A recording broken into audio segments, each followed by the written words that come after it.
Welcome to Bible Answers. I'm Walter Veith. We have a question here with regard to the last Pope and Satan's impersonation of Christ predicted.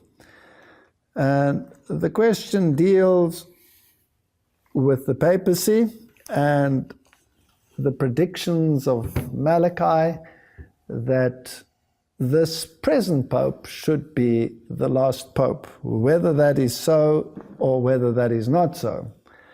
And then, of course, there are the issues of Revelation chapter 7, 5 have fallen, one is, the other has not yet come.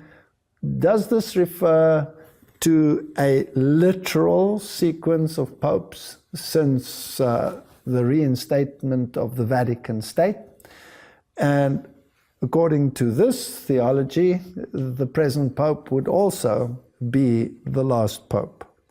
So let me start with Revelation chapter 17, or with Revelation in general. When you study the books, the chapters of Revelation, you will see that there is a historic, continuous process of prophetic unfolding. And this is a theme that we find throughout the Bible. If we take Daniel's prophecies in Daniel chapter 8 and chapter 9, there is also an unfolding of the prophecies in a historic, continuous manner. There's a tendency today to take part of those prophecies out of their historic, continuous context,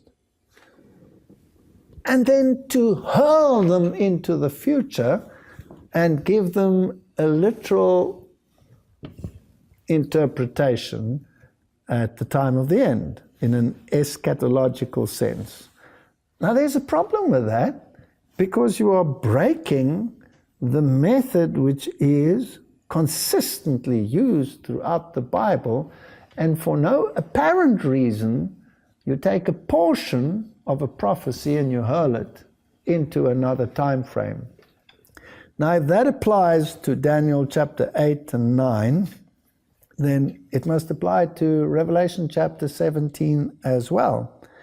So when the Bible talks about these kingdoms that follow one upon the other, and then suddenly we want to take a portion of the prophecy and make it literal and apply it only to the end times and make it literal popes, then we're actually also breaking that rule and bringing in an element of futurism. So how do we solve this impasse? If we stick with the historic continuous, then you have successive kingdoms coming one after the other. And in the end, you have a kingdom which receives a wound, disappears, has a is stage, a is not stage, rises again. And in fact, there are a number of DVDs that you could watch. One of my own ones on this issue is A Woman Rides the Beast. And that deals with these issues. Now, is this one the last Pope? If I had to say yes, categorically yes, then I would also be dabbling in this futuristic interpretation where I've taken a portion of a prophecy and made it literal. Don't get me wrong, I would love it if this were the last Pope, and I certainly hope that those who have this interpretation are absolutely right. But what if it fails?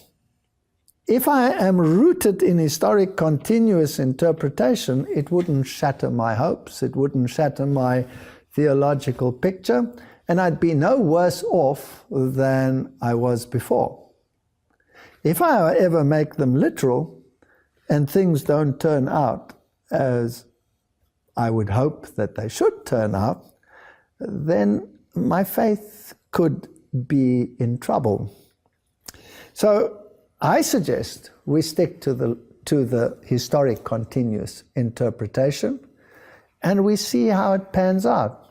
If God in His mercy allows history to continue and there are more popes to come, then it wouldn't change the picture, because we're not bound by people or particular popes at a particular time. What we are bound by then is a prophetic scenario, an event orientation. What must take place according to the Bible before the end will come? Obviously, there must be an implementation of the mark of the beast. That is a clear signal in the Bible. The beast and his mark. The beast out of the sea, the beast out of the earth. The beast out of the earth will introduce the legislation which will honor the first beast.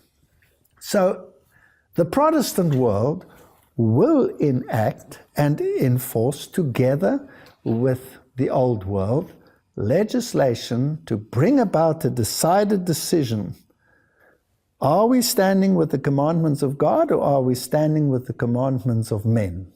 Are we going to acknowledge God as our Creator and our Redeemer by keeping the Sabbath, or are we going to acknowledge the authority of the Roman Catholic Church by keeping Sunday? Those are the issues that face us, and not whether this Pope or that Pope is reigning at a particular time. I hope that puts it in perspective. But as I said in the beginning, should they be right, I would be the first one to be overjoyed.